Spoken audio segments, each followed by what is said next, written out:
hamma bugungi kunda shu internet portlatayotgan sun'iy intellektni tomosha qilib ko'ryapti va insonlar shu videolarni portlatayotgani uchun, ya'ni 3 million, 4 million, 5 million prosmotr bo'layotgani uchun o'rganmoqchi bo'lib, shunda pul ishlamoqchi bo'lyapti. Do'stlar, именно sizlar живой kontent qilganlaringiz bugungi kunda osonroq. Ya'ni nima demoqchiman? Sun'iy intellektni yomonlash emas. Birinchi o'rinda kim nima deb o'ylaydi? Fikringizni bildirib qoldiring. Men o'rganib, bilib chiqdim.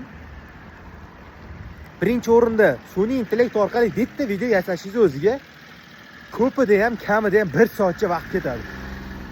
Qaytamga u pulli, gemoroyi ko'p, kompyuter kerak. Har bitta Telegram kanalga kirib, именно saytlarda aytib o'tirmayman. Shunga kirib, boshingizni qotirgandan ko'ra, tilingizni, fikringizni rivojlantirib, bemalol shu orqali obunachi yig'ib sotuv qilsangiz bo'ladi degan. Ya'ni bugungi kunda hali sun'iy intellekt u darajada rivojlanib, odamlar endi kerak emas degan narsa, bu hali meni fikrim bo'yicha yolg'on. Sizlar nima deb o'ylaysizlar? Sun'iy intellekt payti keldimi yo kelmadimi? Meni nazarimda esa hali kelmadi do'stlar.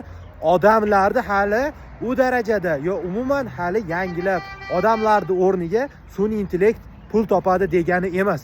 Kim meni fikrimga qo'shiladi?